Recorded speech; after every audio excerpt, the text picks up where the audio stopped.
అయితే 2009లో నాన్నగారు ఓడిపోయిండ్రు. మీరు గెలిచిండ్రు. ఇప్పుడు 2024లో నాన్నగారు ఓడిపోయిండ్రు. మీరు అధికారంలోనే ఉన్నారు.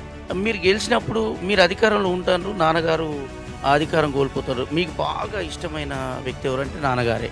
నాన్నగారికి కూడా బాగా ఇష్టమైంది మీరే. మీకేమనిపిస్తుంది? నాకు 2009లోనే నాన్న అటు డోనాకల్ కాంటెస్ట్ చేసి నేను మహబాద్ కాంటెస్ట్ చేసిన. చేసేటప్పుడే ఇద్దరం అసెంబ్లీ పోవాలనే ఆలోచన ఉంది. నేను అంటే అప్పుడు నాన్న జీవితంలో మొదటి ఓటమి 2009.